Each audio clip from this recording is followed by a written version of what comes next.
Ternyata setelah G30 SPKI, Jenderal Abdul Haris Nasution 2 kali sempat mengalami upaya pembunuhan.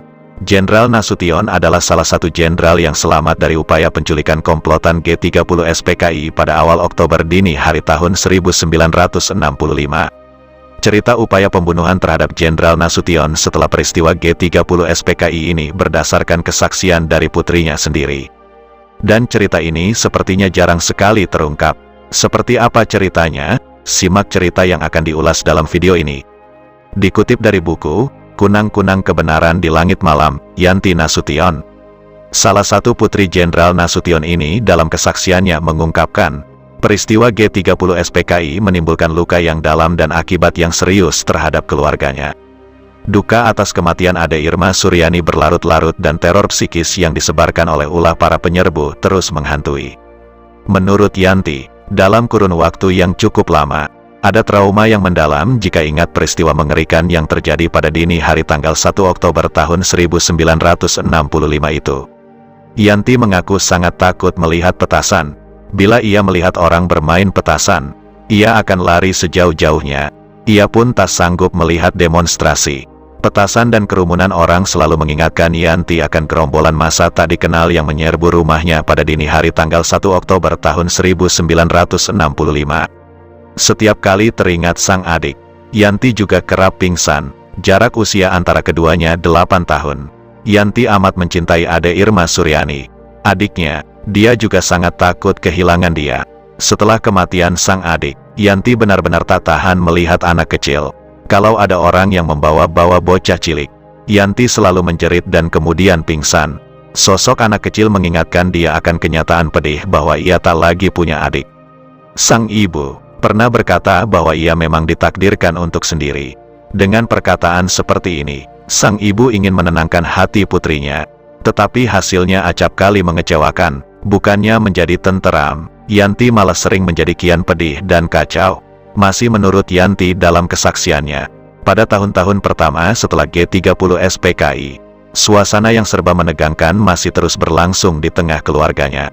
Pengawalan atas rumah dan anggota keluarga diperketat. Yanti tidak diizinkan bepergian sendiri. Setiap kali ke sekolah, ia didampingi 3 anggota CPM bersenjata. Ini sama sekali tidak menyenangkan. Yanti merasakan hidupnya serba terbatas dan selalu diawasi. Melihat kenyataan ini, ibunya pernah membujuk dia untuk pindah ke Bandung agar traumanya terhadap kondisi Jakarta dapat ia lupakan. Yanti menyetujui, ia pun bersekolah di SMA Santa Angela. Namun ia hanya bertahan 1 tahun. Sampai kelas 1 saja, setelah itu kembali ke ibu kota. Yanti lulus SMA pada umur 17 tahun dan kemudian melanjutkan sekolah ke Tarakanita untuk dididik sebagai sekretaris.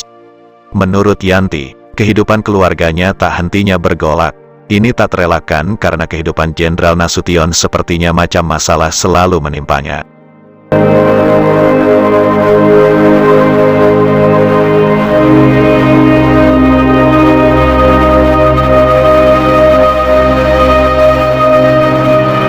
Menurut Yanti, setelah G30 SPKI, ayahnya, Jenderal Nasution kembali menjadi sasaran untuk dibunuh.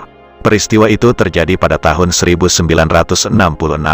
Ketika itu, pada tahun 1966, Jenderal Nasution bersama keluarganya, termasuk Yanti, pergi ke Jawa Timur. Setiba di Surabaya, sang jenderal nyaris saja tersambar oleh pesawat terbang yang melayang rendah. Insiden ini terjadi ketika jenderal sedang memeriksa barisan prajurit. Si pilot pesawat mendapat instruksi untuk menghabisi Jenderal Nasution. Tetapi, di tengah proses si pilot itu tak sampai hari dan tak sanggup membunuh jenderal senior TNI tersebut. Upaya pembunuhan juga mengancam Jenderal Nasution di Jalan Cut Mutia, Jakarta. Ketika itu sebuah granat dilemparkan oleh seseorang ke arah iring-iringan kendaraan yang membawa sang jenderal. Untung saja granat ini tersangkut dan terblokir oleh pintu kereta api sehingga Jenderal Nasution berhasil membelok ke jalan lain dan selamat. Masih menurut Yanti, setelah ayahnya pensiun dari TNI, semua fasilitas negara kemudian dicabut.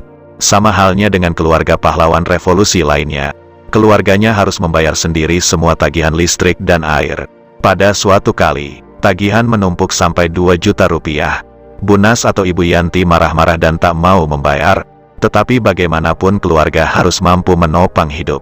Tidak tergantung pada pemerintah, Yanti terpaksa harus menerima jahitan untuk menyambung hidup.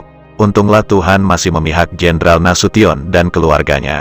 Entah bagaimana caranya, di bawah kesulitan finansial yang mencekam itu, mereka dapat bertahan tanpa harus mengemis-ngemis kepada kemurahan hati yang sedang berkuasa.